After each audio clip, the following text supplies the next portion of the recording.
Welcome to G3 media. ముందుగా headlines చూద్దాం. కూటమి శాసనసభాపక్ష నేతగా చంద్రబాబు ఏకగ్రీవ ఎన్నిక. సీఎం అభ్యర్థిగా చంద్రబాబు ప్రతిపాదించిన పవన్ కళ్యాణ్ ఏకగ్రీవ తీర్మానాన్ని గవర్నర్ కు పంపనున్న కూటమి నేతలు. బుధవారం ఉదయం 11:27 సీఎంగా చంద్రబాబు ప్రమాణ స్వీకారం. రాష్ట్ర చరిత్రలో ఎప్పుడు ఇవ్వని తీర్పును ప్రజలు ఇచ్చారన్న చంద్రబాబు. ప్రజలు ఇచ్చిన తీర్పు నిలబెట్టుకోవాల్సిన బాధ్యత మనపై ఉందన్న టీడీపీ అధినేత. రాష్ట్రాన్ని కాపాడుకోవడానికి ప్రజలు చొరవ చూపించారని ప్రశంస. పవన్ కళ్యాణ్ సమయస్ఫూర్తిని ఎప్పటికీ మర్చిపోలేనన్న చంద్రబాబు. ఛత్తీస్గఢ్ విద్యుత్ కొనుగోలు విషయంలో కేసీఆర్ కి నోటీసులు జారీ చేసిన కమిషన్. కేసీఆర్ కి నోటీసులు పంపిన జస్టిస్ ఎల్ నరసింహారెడ్డి. ఈ నెల 30వ తేదీ వరకు వివరణ ఇవ్వాలని ఆదేశాలు జారీ. జూలై 30 వరకు సమయం కోరిన బీఆర్ఎస్ అధినేత. అభివృద్ధిని సమిష్టిగా ముందుకు తీసుకెళ్లాలన్న పవన్ కళ్యాణ్. రాష్ట్ర ప్రజల కూటమికి అద్భుత మెజార్టీ ఇచ్చారన్న పవన్. 5 కోట్ల మంది ప్రజలు మన పాలనపై ఆశలు పెట్టుకున్నారని వివరణ. కక్ష సాధింపులు, వ్యక్తిగత దూషణలకు ఇది సమయం కాదని వ్యాఖ్య.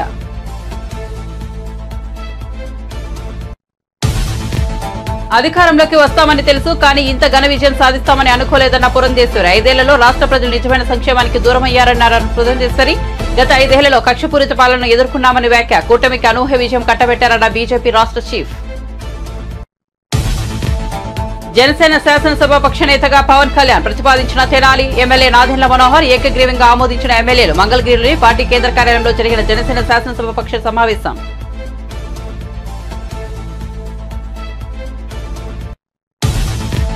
మంత్రి పొన్నం ప్రభాకర్ పై పాడి కౌశిక్ రెడ్డి తీవ్ర ఆరోపణలు. ఎన్టీపీసీ నుంచి పయూష్ రవాణా విషయంలో నిబంధనలు ఉల్లంఘిస్తున్నారన్న ఎమ్మెల్యే. ఈ వ్యవహారంలో మంత్రికి రోజుకి 50 లక్షలు ముడుతున్నాయని ఆరోపణ.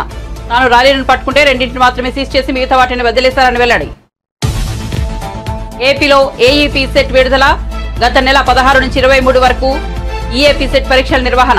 ఇంజనీరింగ్ విభాగంలో 1,95,092 మంది విద్యార్థుల అర్హత. అగ్రికల్చర్ విభాగంలో 70,352 మంది విద్యార్థుల ఉత్తీర్ణత. ఇక వార్త వివరాల్లోకి వెళ్తే, ఎన్డీఏ శాసనసభాపక్ష నేతగా ఎన్నుకునేందుకు టీడీపీ అధినేత చంద్రబాబు కూటమి పక్షాలకు ధన్యవాదాలు తెలిపారు. ఈ సందర్భంగా ఆయన మాట్లాడుతూ ఏపీ చరిత్రలో ఎప్పుడు ఇవ్వని తీర్పును ప్రజలు ఇచ్చారన్నారు. ఈ తీర్పును నిలబెట్టుకోవాల్సిన బాధ్యత తనపై ఉందని చెప్పారు.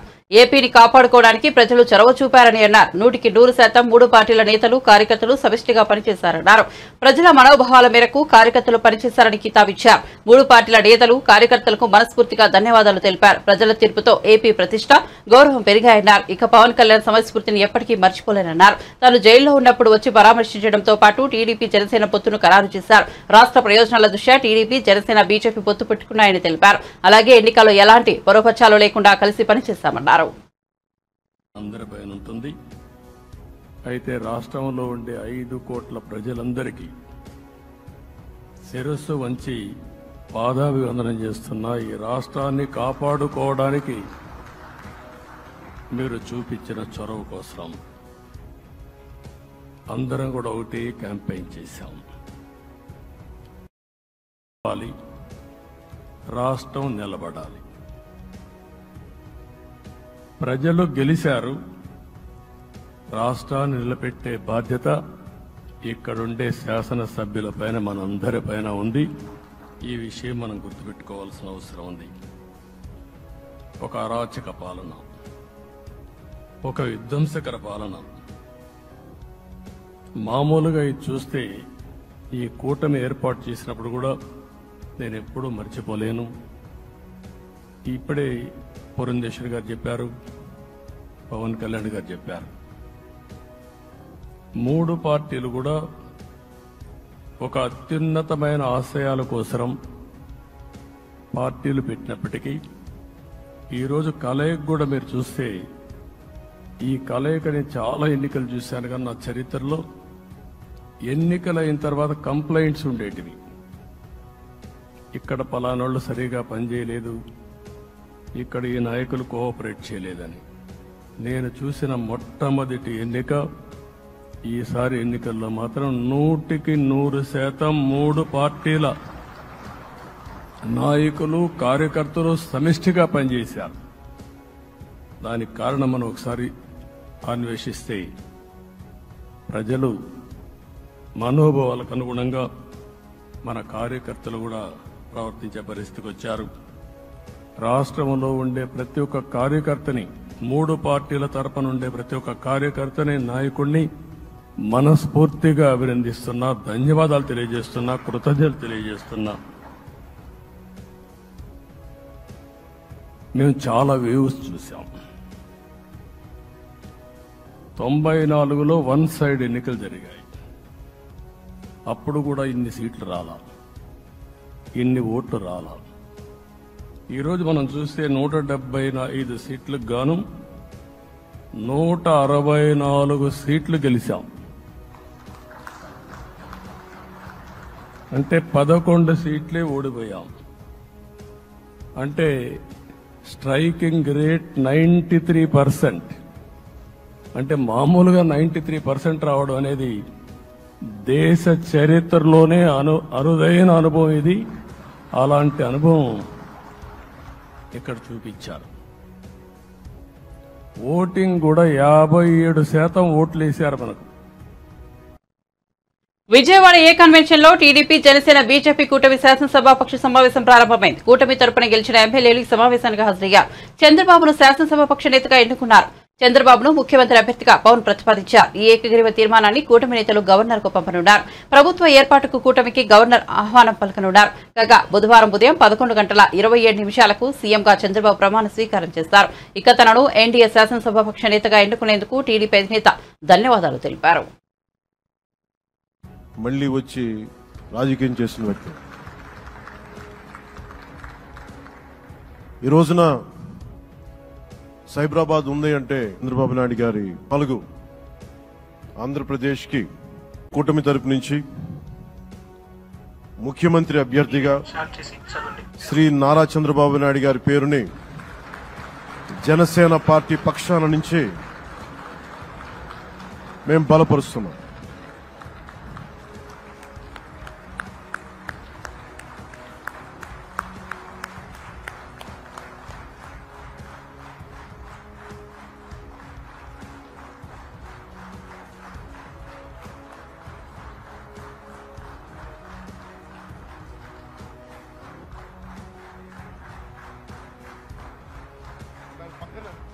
ఇది నేను ఆయన పక్కన పెట్టుకుని చెప్పాలి. ఆయన నలిగిపోయారు. జైల్లో చూశాను ఆయన. పాపం భువనేశ్వర్ గారి బాధను చూశాను. నేను అనుకున్నాను, అమ్మ మీరు కన్నీళ్ళు పెట్టుకోండి, మంచి రోజులు వస్తాయని చెప్పిన మంచి రోజులు వచ్చినాయి. వారికి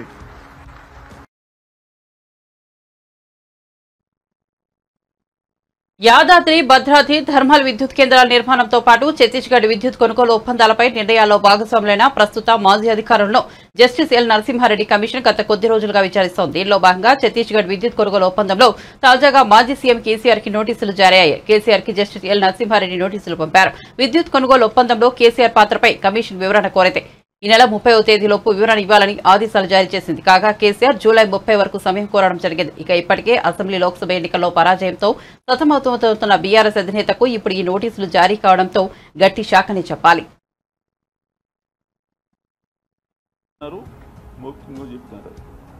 నిన్న ఈ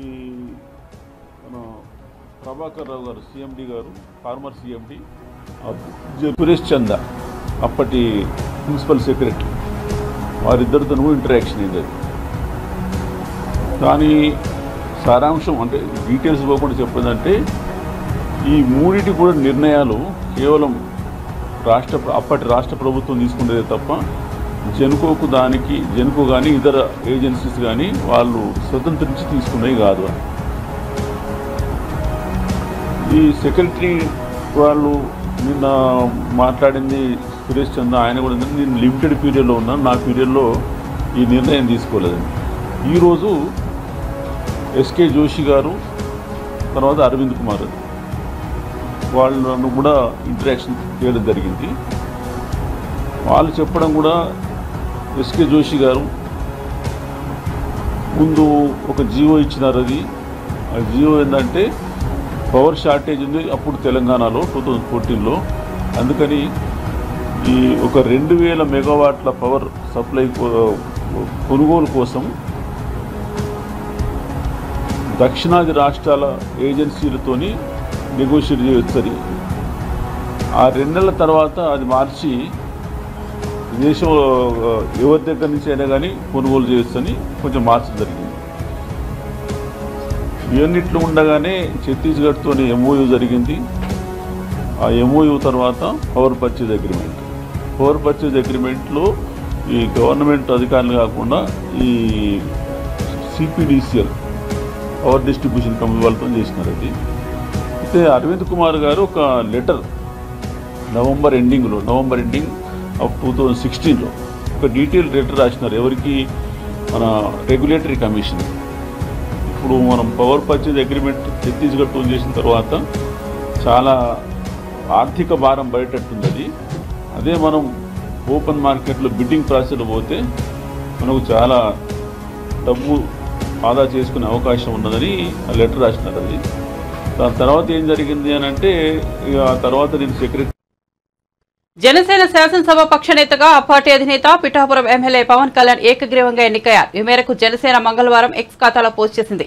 మంగళగిరిలోని జనసేన కేంద్ర కార్యాలయంలో తమ పార్టీ శాసనసభ పక్ష సమావేశం జరిగినట్లు తెలిపింది.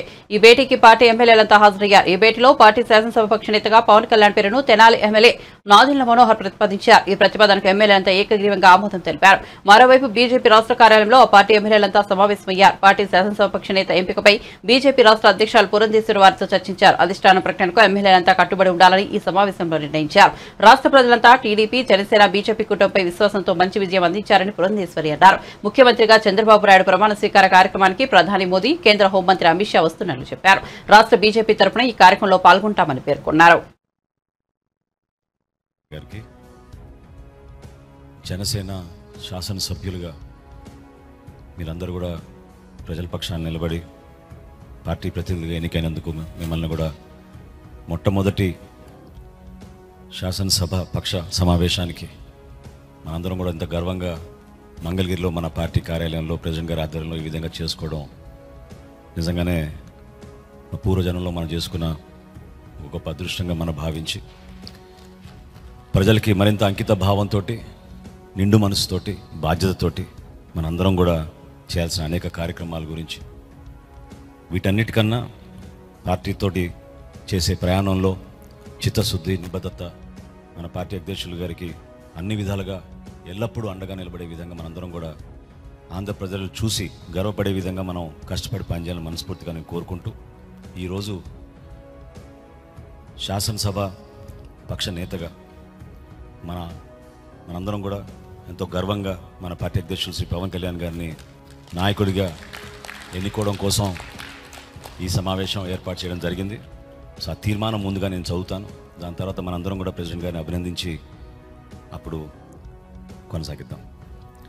తీర్మానం: ఆంధ్రప్రదేశ్ శాసనసభకు జనసేన తరఫున ఎన్నికైన మేము జూన్ 11, 2024 సమావేశమై శ్రీ కొనిదెల పవన్ కళ్యాణ్ గారిని గర్వంగా జనసేన పార్టీ శాసనసభ పక్ష నాయకునిగా ఏకగ్రీవంగా ఎన్నుకుంటున్నాం.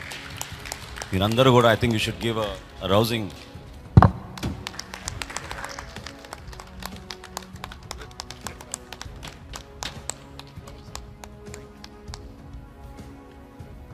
ఈ కాన్స్టిట్యూషనల్ ఫార్మాలిటీ పూర్తయింది కాబట్టి ఇప్పుడు మన పార్టీ అధ్యక్షులు, అదేవిధంగా మన శాసనసభ పక్ష నేత, మన పార్టీ అధ్యక్షులు శ్రీ పవన్ కళ్యాణ్ గారిని మాట్లాడమని రిక్వెస్ట్ చేస్తాం. ఇప్పుడు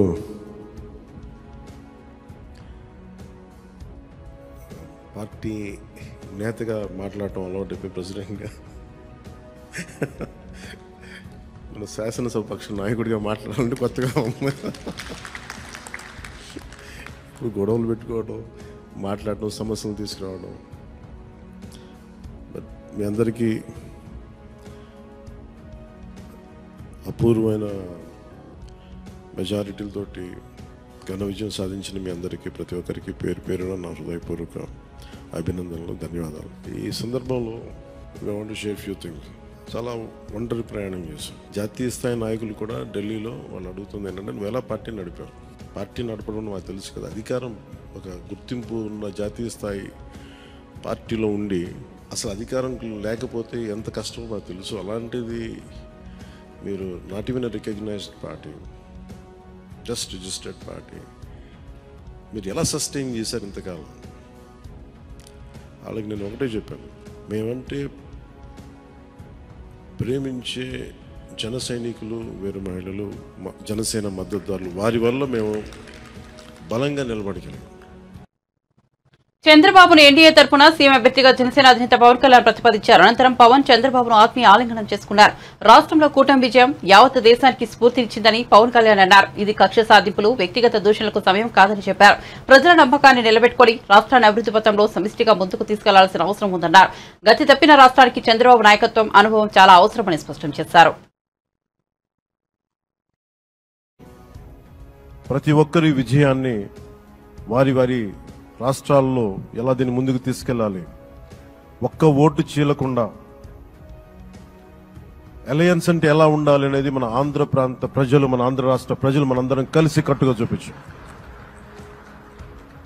2021 మార్చి 14 ఇప్పటం సభలో నేను ఒకటే తెలియజేసుకున్నాను, ఆ ప్రభుత్వ వ్యతిరేక ఓటుని చీలనివ్వను. ఆ మాట మీద ఉన్నాం, ఆ మాట మీద నిలబడ్డాం. ఒడిదుడుకులు ఎదుర్కొన్నాం, తగ్గాం, కానీ నిలబడ్డాం. ప్రజల నమ్మకాన్ని పెంచాం.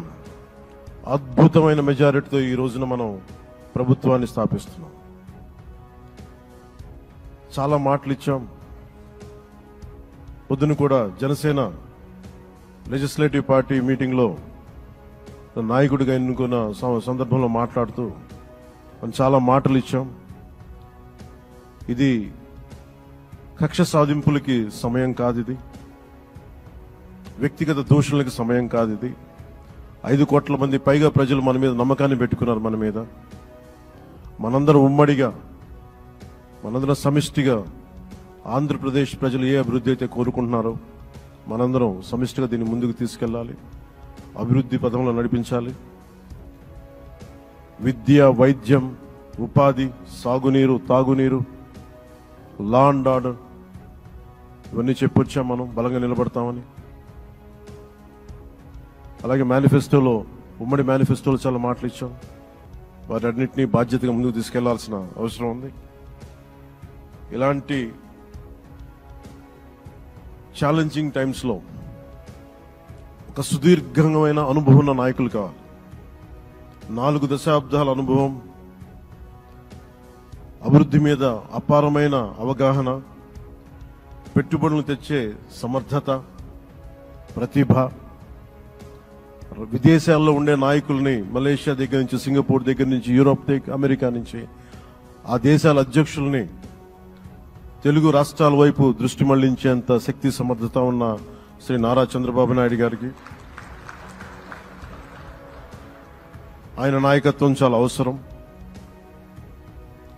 ఆయన అనుభవం చాలా అవసరం. అలాంటి అపారమైన అనుభవం ఉన్న వ్యక్తిని, అనుభవం ఒకటే కాదు, ధైర్యశాలి.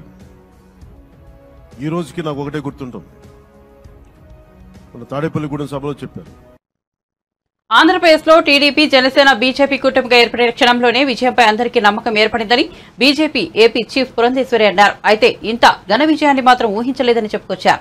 కూటమికి ఇది అనూహ్య విజయమని చెప్పారు. ఈ మేరకు మంగళవారం జరిగిన ఎన్డీఏ శాసనసభ సభాపక్ష సమావేశంలో పురంధేశ్వరి మాట్లాడారు.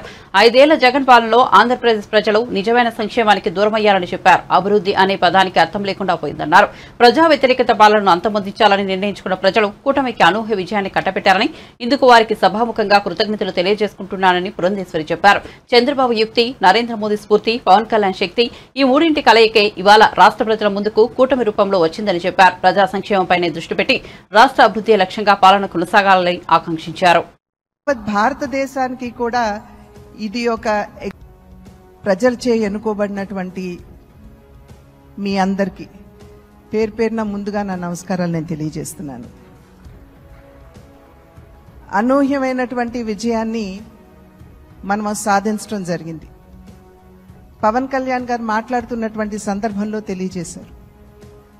ఏ విధంగా ఢిల్లీలో మేము కూర్చున్నటువంటి సందర్భంలో ఆంధ్ర రాష్ట్రంలో జరిగినటువంటి ఎన్నిక జరిగిన తీరు మాత్రమే కాదు, 3 పార్టీల మధ్య ఏర్పడినటువంటి సమన్వయం ఒక రకంగా యావత్ భారతదేశానికి కూడా ఇది ఒక ఎగ్జాంపుల్ గా నిలవాలి అని చెప్పి ఢిల్లీలో మాట్లాడుకున్నటువంటి మాట. అటువంటి సందర్భంలో కేవలం ఇక్కడ ఉన్నటువంటి నాయకులకి మాత్రమే కాకుండా ఈ 3 పార్టీలకి సంబంధించినటువంటి ప్రతి కార్యకర్తకి పేరు పేరున నేను శిరస్సు వంచి నా నమస్కారాలు తెలియజేస్తున్నాను. అదేవిధంగా తెలుగు ప్రజలు గడిచిన 5 సంవత్సరాల కాలంలో వారు ఎదుర్కొన్నటువంటి సమస్యలు, ఒక విధ్వంసకర పాలన, విద్వేషపూరిత పాలన, కక్షపూరితమైనటువంటి పాలన ఎదుర్కొన్నటువంటి సందర్భంలో అభివృద్ధి అన్న పదానికి అసలు అర్థం లేకుండా పోయినటువంటి నేపథ్యంలో సంక్షేమం, నిజమైనటువంటి సంక్షేమం అన్నది ప్రజలు దూరమైనటువంటి సందర్భంలో విసిగి వేసారిపోయినటువంటి ప్రజలందరూ కూడా మనం ఊహించలేదు. ఇంతటి ఘనమైన విజయం మనం సాధించగలమని చెప్పి మనం ఊహించలేదు. ఖచ్చితంగా అధికారంలోకి వస్తాము అనేటువంటి భావన ప్రతి ఒక్కరిలో ఉన్నప్పటికీ, ప్రతి నాయకుడికి వచ్చినటువంటి మెజారిటీని ఒక్కసారి మనం చూసినట్లయితే ప్రజలు ఒక కసితోటి ఎట్లాగైనా సరే ఈ యొక్క ప్రజా వ్యతిరేక పాలనకి అంతం పొందించాలి, జగన్మోహన్ రెడ్డి అనేటువంటి ఒక రాక్షసుడు ఎవరైతే పరిపాలిస్తున్నారో ఇంటికి పంపించాలి అనేటువంటి భావన ఏదైతే వారి మనసులో కరుడుగట్టి ఉన్నదో అది వారు బయటికి చెప్పకనే వారు ఓటు మాధ్యమంగా తెలిపినటువంటి నేపథ్యంలో వారందరికీ కూడా, తెలుగు ప్రజలందరికీ కూడా నా ధన్యవాదాలు నేను తెలియజేస్తున్నాను. ఒక పక్క అనూహ్యమైనటువంటి విజయం అని చెప్పి మనం అందరం చాలా సంతోషపడినప్పటికీ, రెండవ పక్కన మనం ఈ విజయం నుండి నేర్చుకోవాల్సినటువంటి పాఠాలు కూడా ఉన్నాయి అని చెప్పి గ్రహించవలసినటువంటి అవసరం ఉన్నది అని చెప్పి గట్టిగా విశ్వసిస్తున్నాను నేను.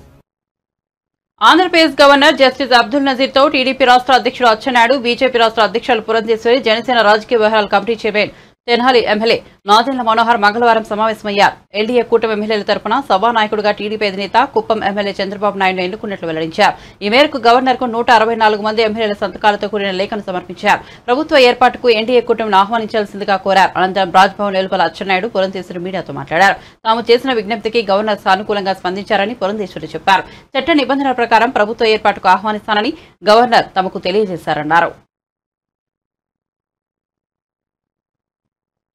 పరిమితికి మించి ఫ్లై యాష్ ను తరలిస్తూ లారీలు ఓనర్ లోడర్తో వెళ్తున్నాయని, ఈ వ్యవహారంతో మంత్రికి రోజుకు 50 లక్షలు ముడుతున్నాయని హుజూరాబాద్ బీఆర్ఎస్ ఎమ్మెల్యే పాడి కౌశిక్ రెడ్డి ఆరోపించారు. మంగళవారం ఆయన మీడియాతో మాట్లాడుతూ ఎన్టీపీసీ నుంచి పయూష్ రవాణా విషయంలో నిబంధనలు ఉల్లంఘించి భారీ కుంభకోణం జరుగుతోందన్నారు. ఈ అంశంపై రవాణా శాఖ మంత్రి పొన్నం ప్రభాకర్ తో ఎక్కడైనా చర్చకు సిద్దమన్నారు. రెట్టింపు పరిణామం పయూష్ లో లారీలు వెళుతున్నాయని ఆరోపించారు. పొన్నం ప్రభాకర్ అన్న కొడుకు అనూప్ ద్వారా డబ్బులు వసూలు చేస్తున్నారని ఆరోపించారు. తాను స్వయంగా లారీలను పట్టుకుంటే 2 లారీలు మాత్రమే సీజ్ చేసి మిగతా వాటిని వదిలిపెట్టారని అన్నారు. పొన్నం ప్రభాకర్ ఫోన్ చేయడం వల్లే అధికారులు లారీలను వదిలిపెట్టారని ఆరోపించారు. శవాల మీద పైసలు ఏరుకుంటున్న పొన్నం ప్రభాకర్ గారికి ఖచ్చితంగా మా అఖిల్ గారి శాపం పాపం ఖచ్చితంగా నీకు తగులుతుంది, రాసి పెట్టుకో అని చెప్పి సందర్భంగా తెలియజేస్తా ఉన్నా. ఇలా అఖిల్ చనిపోయిండు, ఇంజనీరింగ్ చేసిన పిల్లగాడు, చదువుకున్న పిల్లగాడు ఇలా చనిపోయిండు ఈ ఫ్లై యాష్ చేయబట్టి. ఎవరు బాధ్యులు దీనికి? Who is responsible? ఇలా ఆ విద్యార్థులు అడకి సింగపూర్లో కిడ్స్ కాలేజ్ ఉంటుంది, కిడ్స్ ఇంజనీరింగ్ కాలేజ్. వేలాది మంది విద్యార్థులు ఆ రోడ్డు మీద పోతా ఉంటారు. ఈ ఫ్లై యాష్ ఏమో సరిగ్గా దాన్ని కట్టక ఓవర్లోడ్ అవడం వల్ల ఎక్కడ పడితే అక్కడ స్పిల్ అయిపోతూ పోతుంటది రోడ్ల మీద. స్పిల్ అయిపోతున్నప్పుడు యాష్ అనేది ఎట్లుంటుంది, సన్నగా ఉంటుంది, బండి స్కిడ్ అవుతుంది. మరి ఇప్పుడు దీని బాధ్యత ఎవరు అని చెప్పి నేను అడుగుతా ఉన్నా. ఓ ట్రాన్స్పోర్ట్ మినిస్టర్ గా నీ బాధ్యత లేదా? ఇవాళ బండ్లు ఎందుకు మరి హుజరాబాద్ నుంచి పోకునియకుండా మళ్ళా హుస్నాబాద్ నుంచి ఎందుకు తీసుకుపోతున్న బండ్లు అన్ని కరెక్ట్ అయి ఉంటే? మీరు ఫ్లై యాష్ కొట్టుకొని మాకేం అభ్యంతరం లేదు, కానీ యాజ్ పర్ రూల్స్ నామ్స్ ప్రకారం కొట్టుకుంటూ పోండి. అవి కొట్టుకొని పోతే ఓవర్లోడ్ పోతే రోడ్లు పాడవుతున్నాయి. ఈ ఫ్లై యాష్ రోడ్ల మీద పడి ప్రజల ప్రాణాలకి ఇబ్బంది అవుతుంది. Is is not the truth? నేను అబద్ధాలు ఏమని చెప్తున్నా? నేను ఒక్కటే అడుగుతున్నా, ఈయనకి ఎందుకంత భయం అవుతుంది?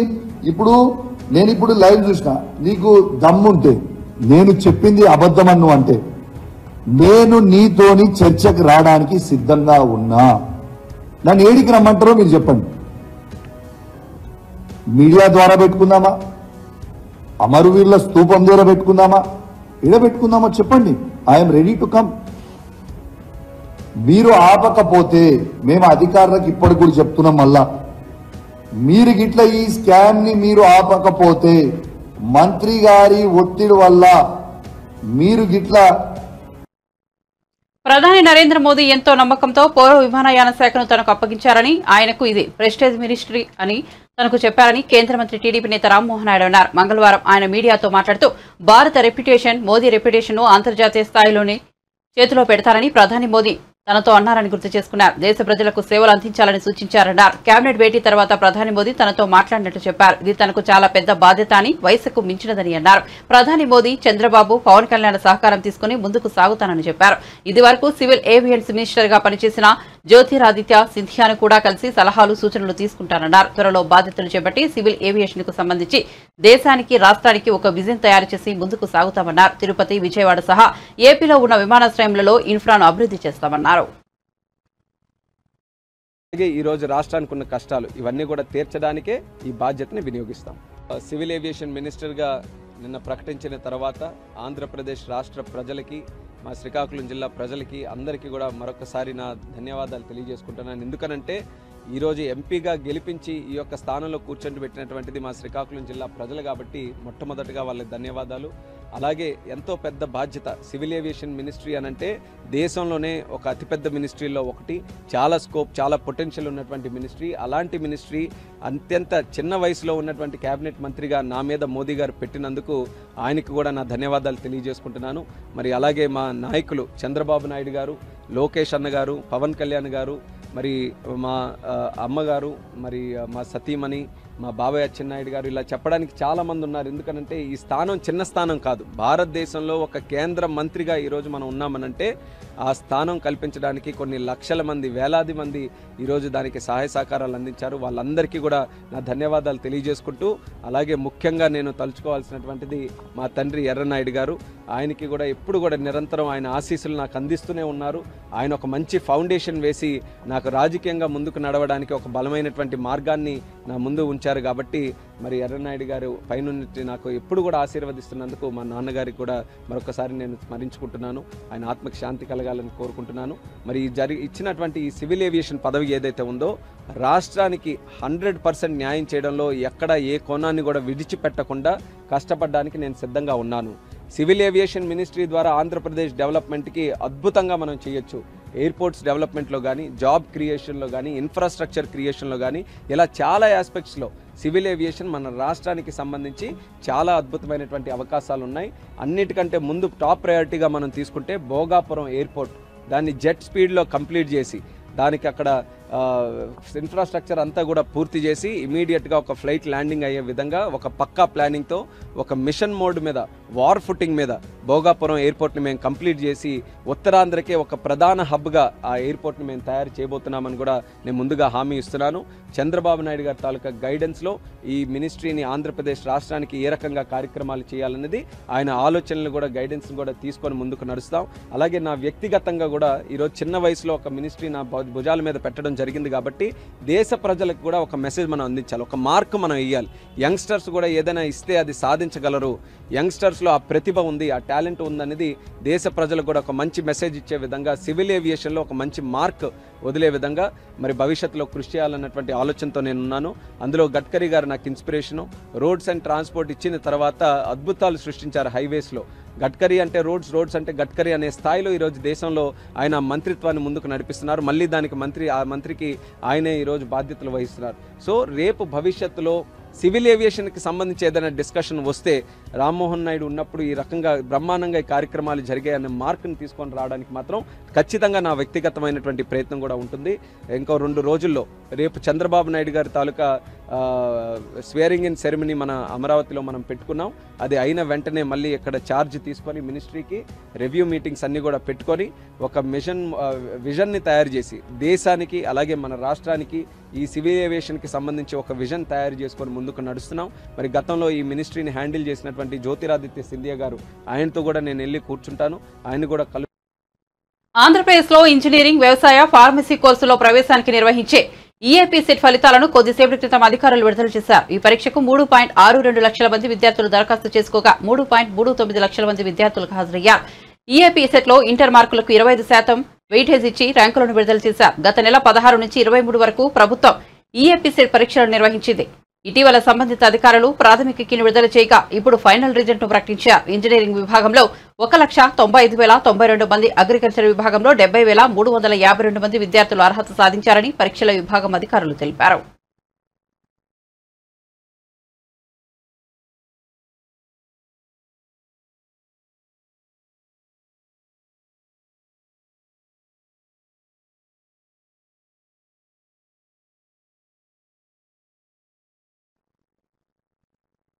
బులెటిన్ ముగించే ముందు హెడ్లైన్స్ మరోసారి చూద్దాం.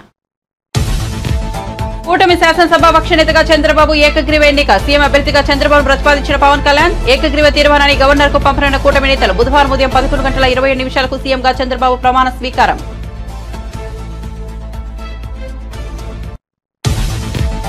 రాష్ట్ర చరిత్రలో ఎప్పుడు ఇవ్వని తీర్పును ప్రజలు ఇచ్చారన్న చంద్రబాబు. ప్రజలు ఇచ్చిన తీర్పు నిలబెట్టుకోవాల్సిన బాధ్యత మనపై ఉందన్న టీడీపీ అధినేత. రాష్ట్రాన్ని కాపాడుకోవడానికి ప్రజలు చొరవ చూపించారని ప్రశంస. పవన్ కళ్యాణ్ సమయస్ఫూర్తిని ఎప్పటికీ మర్చిపోలేనన్న చంద్రబాబు. ఛత్తీస్గఢ్ విద్యుత్ కొనుగోలు విషయంలో కేసీఆర్ కి నోటీసులు జారీ చేసిన కమిషన్. కేసీఆర్ కి నోటీసులు పంపిన జస్టిస్ ఎల్ నరసింహారెడ్డి ఈ నెల 30వ తేదీలోపు వివరణ ఇవ్వాలని ఆదేశాలు జారీ. జూలై 30 వరకు సమయం కోరిన బీఆర్ఎస్ అధినేత.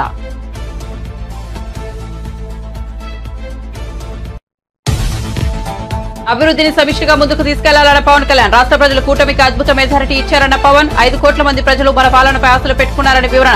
కక్ష సాధింపులు, వ్యక్తిగత దూషణలకు ఇది సమయం కాదని వ్యాఖ్య.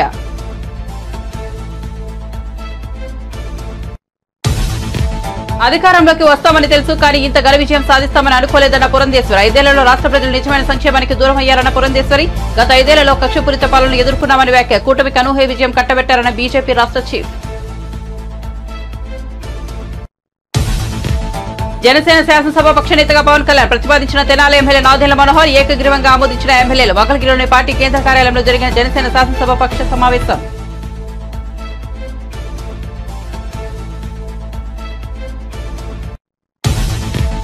మంత్రి పొన్నం ప్రభాకర్ రెడ్డిపై పాడి కౌశిక్ రెడ్డి తీవ్ర ఆరోపణలు. ఎన్టీపీసీ నుంచి పయూష్ రవాణా విషయంలో నిబంధనలు ఉల్లంఘిస్తున్నారన్న ఎమ్మెల్యే. ఈ వ్యవహారంలో మంత్రికి రోజుకి 50 లక్షలు పుడుతున్నాయనే ఆరోపణ. తాను లారీలను పట్టుకుంటే 2 మాత్రమే సీజ్ చేసి మిగతా వాటిని వదిలేస్తారని వెల్లడి. ఏపీలో ఏఈపీ సెట్ విడుదల. గత నెల 16 నుంచి 23 వరకు ఈఏపీ సెట్ పరీక్షల నిర్వహణ. ఇంజనీరింగ్ విభాగంలో 1,95,092 మంది విద్యార్థుల అర్హత. అగ్రికల్చర్ విభాగంలో 70,352 మంది విద్యార్థుల ఉత్తీర్ణత.